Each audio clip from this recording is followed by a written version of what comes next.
Good Shabbos, everyone. This Torah thought is in memory of Avram Yitzchak ben Yaakov Zev, my holy uncle Alvin Lou, who I miss so much.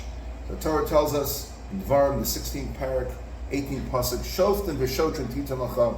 You shall set up judges and law enforcement agents, police. V'chol sharecha, at all your gates, asher Hashem elokecha noselcha, that God will give you, bestow on you, l'shvatecha, for your shvatim, for your tribes. V'shoftu es Hashem mishpat tzedek. And the people will, and they shall judge the people with righteous judgment.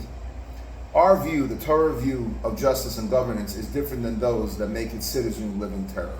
We do not lead by fear and intimidation. Rather, we lead with justice, which is embodied in Torah law that was created by a loving God. As the Chodesh Wallace says, a God who loves us more than our parents do.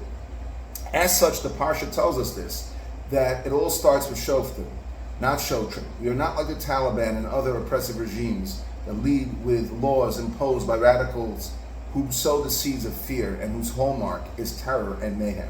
Our form of governance, a Torah governance, is predicated on justice, social justice, unlike the woke narrative that supports aberrant behaviors and strives to not only normalize them, but to supplant them as our normal, whether we like it or not. Our justice stems from care and compassion for those weakest in society, for those whom everyone forgets.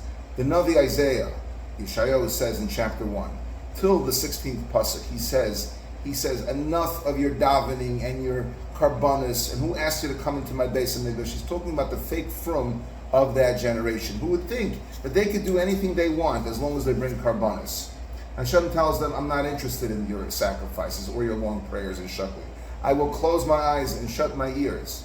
Rather, what does he want? He says in the 17th pasuk, learn to do well, seek justice, relieve the oppressed, judge the fatherless, plead for the widow.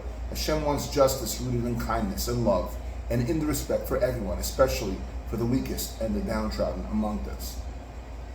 In many holy European communities, the very word Elul will conjure up fear and trepidation. This would send men and women into a panic frenzy. Some would even faint. True, this is a serious time, a time of reflection, a time of tshuva, a time of taking stock of your spiritual state, and a bit of spring cleaning for your soul, and getting ready for Rosh Hashanah Yom Kippur, because our lives are really on the line.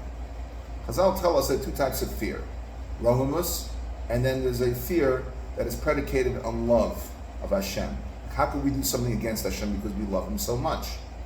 I think this year we need to change things up a bit and upgrade our spiritual toolkit and realize that Hashem is Avinu Malkeinu, our Father first and then King, and treat Him as a Father.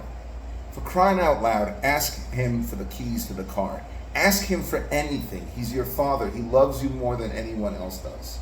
If we treat Him with His upgraded love, then He will reciprocate in kind. We need to understand that there's no love like the love of Hashem. Only He knows what's best for us, and only He knows what we need for our individual journeys. This year, let's give Hashem our hearts as well. Rachmana libi bay. Hashem wants our hearts. We need to show love, passion, and warmth in our service of Hashem. No longer shall we worship Him with this antiseptic way of worshiping Him. We have to upgrade our means and our efforts to learn Torah, to reach out to everyone, to be loved by Hashem, and to love Him in kind.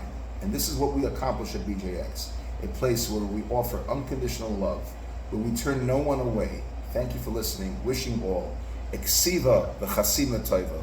Good Shabbos and good Yar.